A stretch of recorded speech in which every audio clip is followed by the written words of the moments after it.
Hey everybody, this is Barry Mankin here with the Holistic Home Health Podcast here in Nashville, Tennessee. We're back here with Mr. Wayne Price, and I want to say thank you so much again. We have the same clothes on, it seems like. We coordinated a week later. So anyway, I just want to welcome you back and say thank you for just doing the interview here.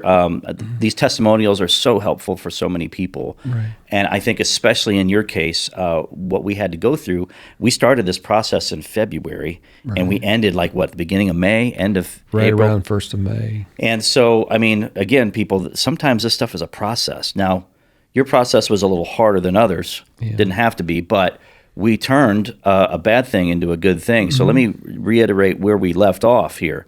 We had remediation that was done in your house, crawl space and kitchen were the main areas of concern. And so that remediation process did not go well. Right. It is somebody that we didn't work with usually and didn't subject themselves to third-party testing, if at least any third-party testing that I'm aware of. So I'll just put it that way. So historically, I wasn't excited. But sure enough, we get there. My particulate counts were just off the charts. All of your items, your personal items, along with surfaces everywhere, were contaminated. Elevated mycotoxins from what we had on the front end. Elevated mold counts from what we had on the front end. And of course, there was just a grit everywhere.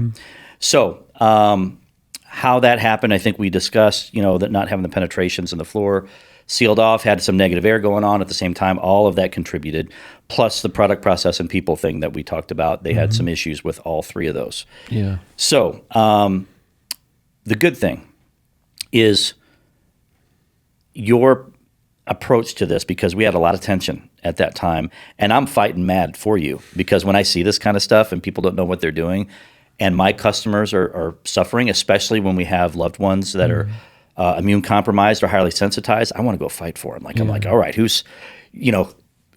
did this, And so knowing that process, I'm ready to just, hey, how do you want to? You could have gone probably 3 different ways with this, and it could have been really ugly.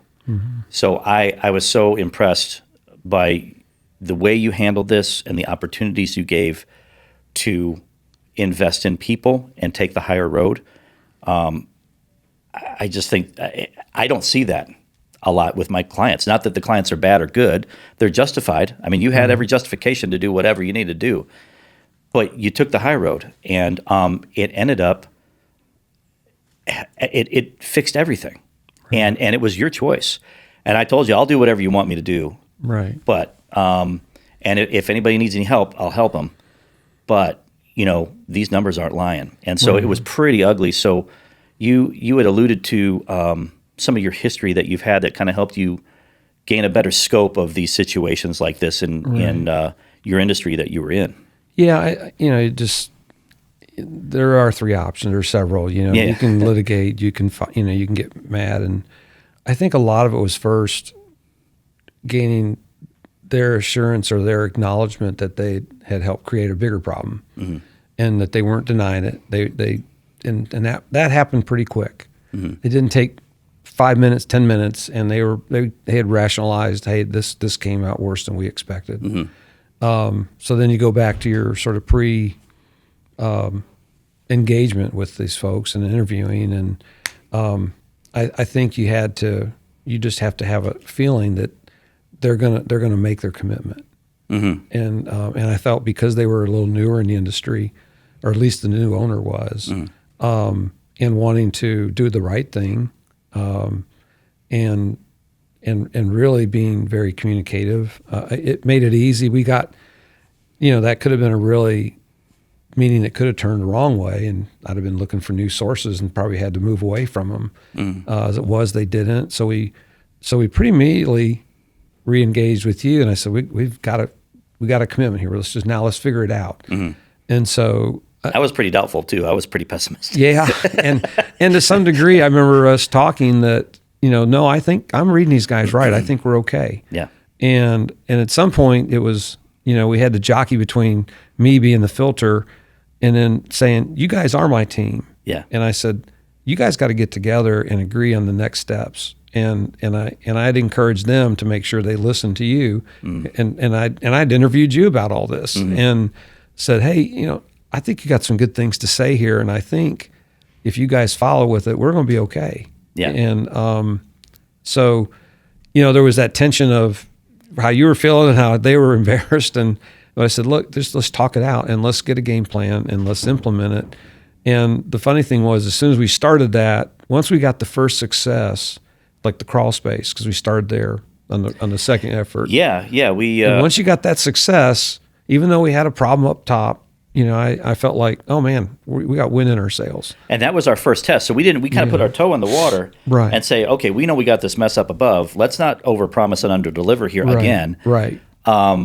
Because the fine particle cleaning on top of all that, like the guy didn't know. So, but when we started that process, we started with isolating. Yeah. We isolated that ductwork and all the penetrations in the floor. Yeah. He personally went out there. He said himself and went out there and did it, because we always say, like, any guy in this industry, anybody that gets a scrubber or a dryer thinks that they can be a remediator. Yeah. It's not that easy. Well, you have to get into your business with it. And I think there was an adage I told him, you inspect what you expect. Yeah. And he's new, bought the company. Right. And so he, to his credit, got in there and did exactly what everybody was supposed to be doing for him. Yeah. And he and I had some dialogue during that process. Yeah. Because he was asking me, he's like, okay, like, I need to rethink this because I'm kind of digging out of a hole here. Yeah. And so with your encouragement, and of course it's not somebody that normally works with me, I'm open to helping anybody as long as they're willing to learn. Right. And so he was an open book, and he changed product, he changed his process, and he changed his people. Yeah.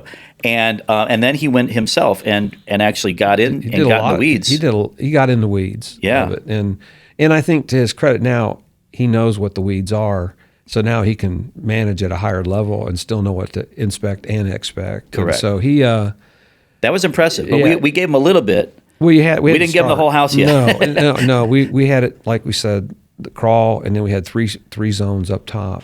And we zoned out that crawl like meticulously, where I was like, okay, I'm going to take 2 samples from each because you have 3 sections of crawl space. Yeah. And check what was there, because they put a vapor barrier down that was a newer vapor barrier. Right. And that would be contaminated as well. And they cleaned it. So the sacrificial barrier that they put down during their second process and a wipe down of that. Yeah. We tested everything in that crawl space. And again, it's an older crawl that had a history of some water damage from, typical history of a home that's 50 years old, so it was just a crawl space that was naturally aspirated. Yeah. Had vent holes. And so it barometrically just aired out whatever it did. And so you'd have your hot, moist times, you'd have your dry winter times. And, But it passed in the PRV, and we were like, hey, maybe we can try the upstairs. But we also said, okay, we're not going as far as fine particle. Let's see how we do in the kitchen. Right. Let's start there, because that was where the other water source area was from. And let's get the mold first before we worry about fine particle cleaning. And lo and behold, we got that passed. Yeah, and I think, looking back, I mean, I've done a lot of building and construction, so I think people could perceive that as terrible. Yeah. To me, it was like, we're just going to pull it off the wall. We're going to move it over and put it back when we're ready. Right. And so, we did do some more demo there. Yeah, we did, because it wasn't completely demoed. Well, initially. You couldn't reach it. Right. We knew it was there. We couldn't reach it without kind of half pulling some of it apart. Mm-hmm. So, and I think for people there's a way to do it and restore it and be okay. Mm-hmm. Or you could do it the wrong way and destroy that too, and then you're buying new cabinetry or whatever. We didn't do that. Right. And so it worked out. But that was the second phase, and we actually pulled the barriers in tighter. Mm-hmm. So we were just going to work right where we needed to. Mm-hmm. And that was helpful. Changed our containment, doubled it. Yeah. And then then we just did a retest, and it cleared. So then it was just cleaning up the rest of the mycotoxins in the rest of the house and the ductwork.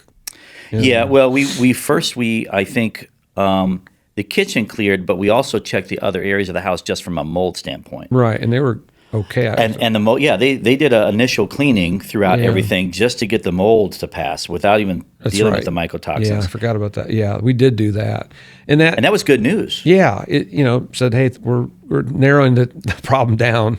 And so that left us and him, who to some degree, I probably, I'm not trying to take credit for it. I felt he was a reasonable risk when I chose to use him. Yeah. And I think he did the same when he hired the mycotoxin. And he said point blank after talking with you, he did not want to take it on. Yeah. And so he subcontracted that out to another party who was relatively new. Which I think was smart on his part, because that micro cleaning is just a whole other ball of wax. Yeah. I mean, you're getting so fine and so tiny and so detailed. Yeah. So for him to reach out and look for somebody, I think was the best thing for everybody. Yeah. And so he learned from it, but he also did a little bit of the contracting like I had done, that they would have to pass tests. Yeah.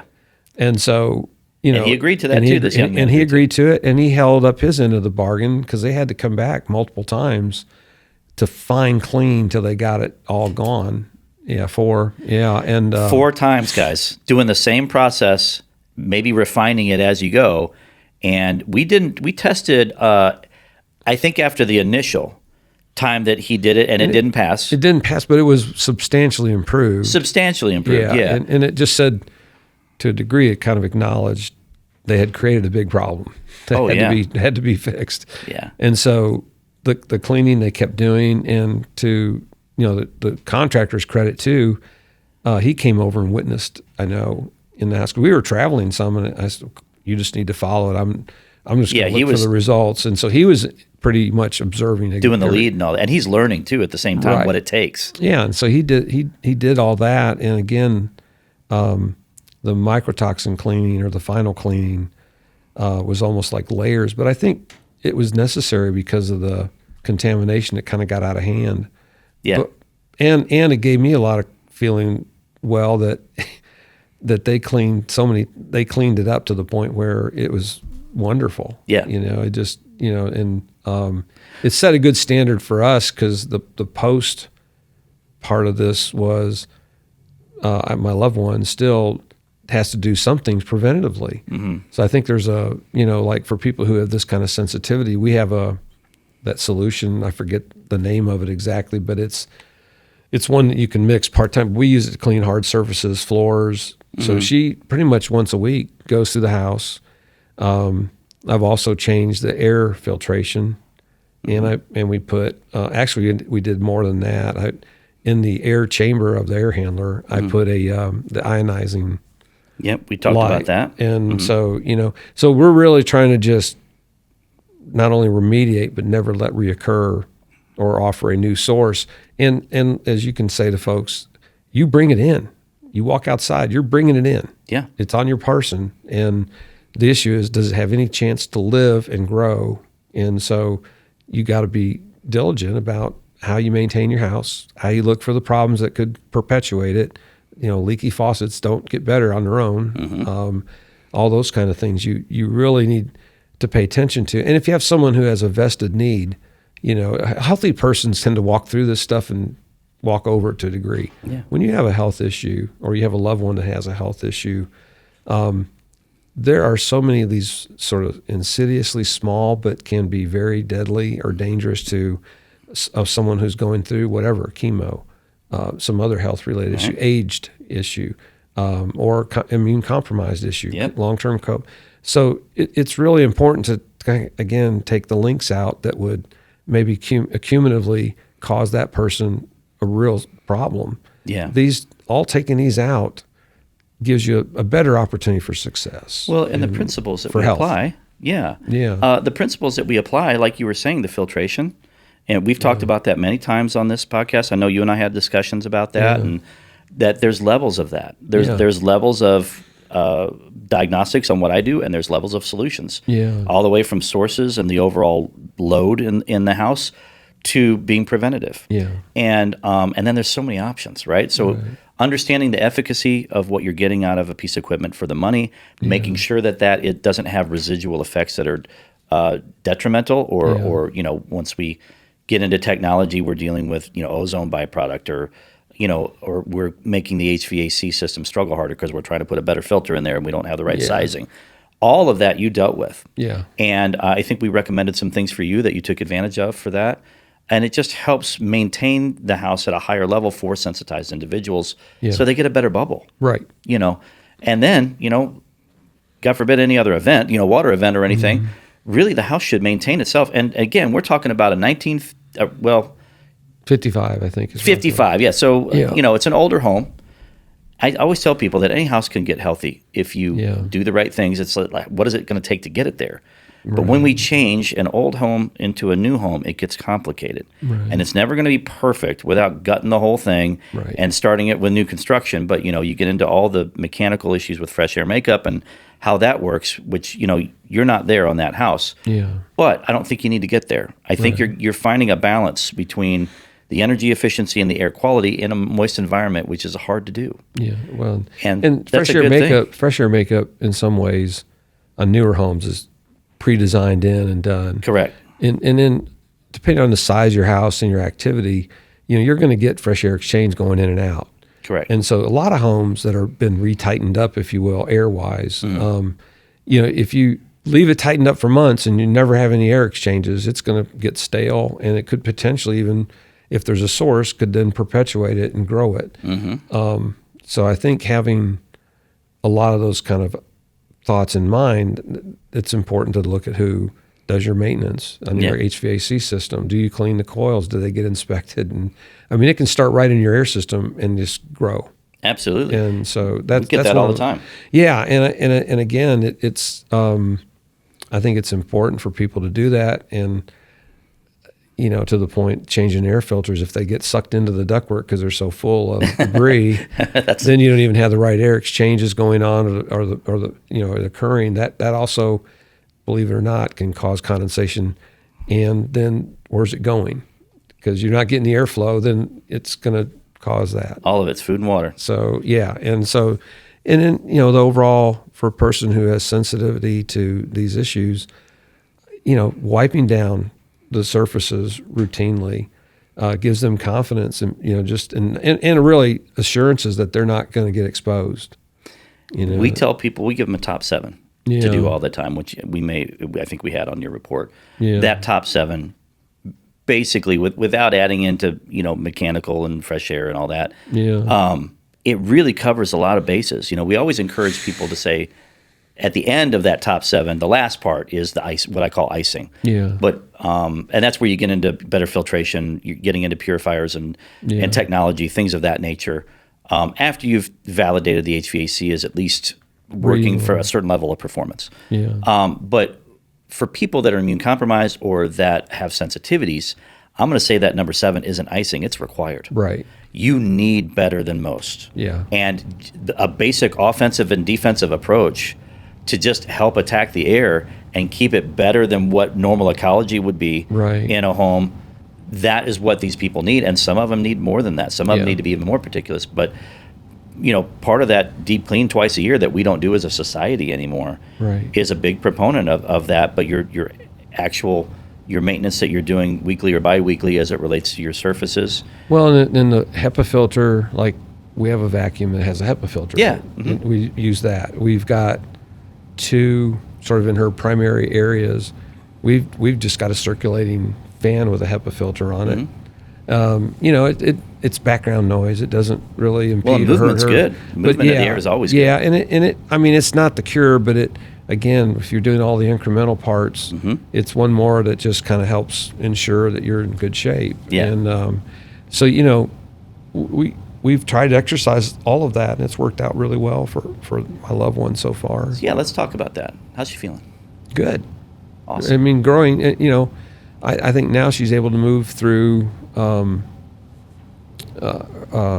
her healing, and so her, a lot of her strength's back, the fatigue is gone. Oh, that's fantastic. And she's starting work again. So, she's living her life. Yeah, she's doing life now. And that's so, awesome. I think she's still obviously trying to move through some of these issues, but by now, again, some of this stuff can affect your gut, which affects so many other things in your life and health. And so I think she's been working through a lot of that. That's been real helpful. Well, and now I don't know all the details of it, and I'd rather, that's her story to tell, not mine. But I think she's improving substantially, which I'm grateful for. Well, now we're out of the doctor's way. Yeah. and the doctor Yeah. can deal with this temple separately from this, not without the influence of this one. Yeah. And that's our whole goal. Well, it's like, she's not stepped on a nail and walking in circles. Now she's off of that. Yeah, she's right. walking, starting to run. So, it's the freedom's coming back, and confidence that her health is there. I'm so happy for you. That's great. Yeah. Yeah. So, and now it's just sort of doing the due diligence to, continue those gains. Like you say, get out of the doctor's way. We needed these things to disappear so that she could follow her treatments and her growth and her health, and do what she, will get her ultimately back to full health, How long has this been going on? Oh gosh. Well, maybe a year-ish. No. With her health. About a year or more. Okay, specific. So she's been, okay. Yeah. And so, and part of it was our healthcare system's a whole nother topic, but in the area where she lived, it was very difficult to get the resources together and coordinate a plan for her. Right.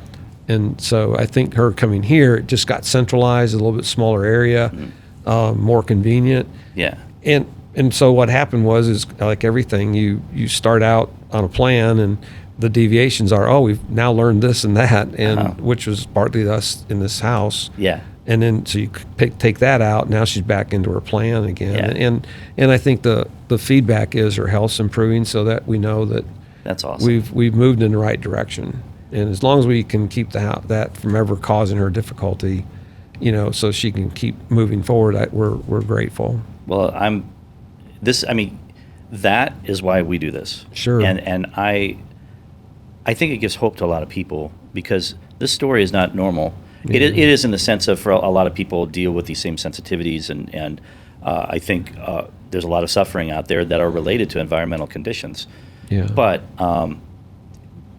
because it's so controversial in the industry that I'm in, both on the diagnostic side and on the remediation side, but to see a situation that could have went ugly really, really fast, and to have somebody that had the right countenance for the day, and have the scope, and investing in people and having a positive attitude, it changed this whole process to now she gets to be healthy. Right. And it may have happened again another way, but you would have had a whole other level of stress. Right. Dealing with all these other issues that you may never got there. Who knows? Yeah. Just from frustration and cost and all these things. So it's so refreshing to see this, a situation like this get resolved in a positive way.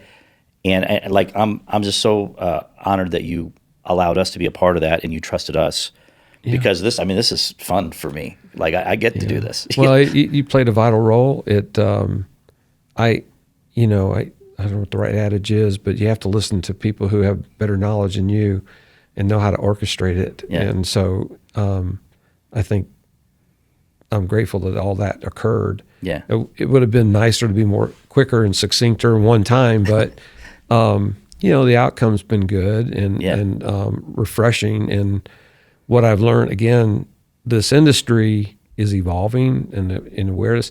And I do think, again, I wouldn't want to panic people with it, but I think there needs to be do the research, do the understanding, look at it for what it is, you look at your situation, and then make the concerted efforts to mitigate it. And some of it's pretty easy if you do it up front, and you might have a hard place or a notch to go through, but once you're through it, maintaining it once you've done the right things is pretty easy. And to a large degree, a lot of us walk around not getting impaired by it, but people who are sick or have any kind of health impairment or immune deficiencies to illnesses to whatever, it's a plus if you can keep the environment from affecting them further. Or do you get misdiagnosed? That's the other thing that happens. Oh, yeah. A lot. People don't realize you may have one illness, but this thing contributes, and next thing you know, they're still trying to figure this stuff out too. Yeah. on that end, Yeah. they're learning. The doctors are, they're misdiagnosing this stuff all the time. Or it's rare that you just hit it on the head. There's no silver bullet, both in the body or for the house, is what I tell people. Yeah. It's a process that you just kind of whittle this in, and then you get to the root causes. Yeah, you hone it, and you hone it down, and then peel it back, and keep looking in case if her health hadn't improved, we would have still been looking. Yeah. I think that's the other thing I'm sure we would have followed up with if I thought it's continued and we'd missed something, we would be looking again. Yeah. But so far, I don't think we've needed that. We've had nothing to indicate we got to do that. Yeah, that's fantastic. So, I'm very, very happy for you. The other unsung hero in this is that this particular remediator is going to help a lot of other people now and do it once. Hopefully, right. Not every. I mean, even the good remediators, they don't always pass the first time on a PRV. But the idea is the principles are there. He's going to do a much better job, and there's going to be less controversy because there's going to be standards that are being followed by somebody else in the industry, at least in our area, to say, hey, we know how to do this the right way, and we're going to find the right guy to come in and hold our hand to make sure that this is done correctly, and the numbers will dictate everything because the numbers won't lie. Well, and there's others out there probably that think they can do this or doing it to some degree. I do think if you're real knowledgeable what they're supposed to do and interview them, then I think you can get good results. And there may be more out there that are equally hungry that want to serve. Yeah. This Tennessee area definitely for a lot of older homes and crawl spaces, it's a preventative measure that I would advocate you should do. Yeah. And it helps economic. Your house is going to actually cool and heat easier. Absolutely. By protecting the crawl. Yeah. 2, you don't have any potential growth or anything going in there. 3, when you do treat it, you don't even get bugs. Nothing will grow down here. Right. And you don't get bugs. You don't get mice. Don't want to go in there. There's no moisture. So it has some other just sort of different advantages that people don't think of, and Absolutely. you just take it for granted. But it does help. Yeah. So that's what I always say: win-win-win. Yeah. You do the right applications holistically, and there's no side effects that you have to deal with specifically, or at least you account for those. Everybody wins, and then the house is healthy for a long time. Right. Yeah, and I would say, to your all's credit, learn that there are third-party people like yourself in this industry, this segment of it. Don't be shy, engage, because I think an unknowledgeable person working with a contractor, you can kind of get sideways fast. The expectations and the performance don't always meet up. So a third party can help. And so there's just a variable means of how things can go sideways. And so I think if you're getting some advice or counsel and guidance through people like yourself who don't do the work, I think that's pretty important. Yeah. For this stuff. I would agree. Yeah, so completely. Well, I think I think this is going to give a lot of people some hope. And even the people that are in the middle of a situation that might be difficult, that cooler heads can prevail if you have a good team. Yeah. And you just invest in the right people that, if you see something, you were obviously intuitive enough to take a risk that you thought was worth taking. And you won. Yeah. So, congratulations. Well, my loved one won. So. And both. Yeah, everybody wins, right? Yeah, and you all too. So it worked out great. So thank you. Thank you so time. much for sharing with everybody. And we appreciate the time. Everybody, Wayne Price here, another testimonial, and the process works. Yeah. Okay? All right. Thanks for watching.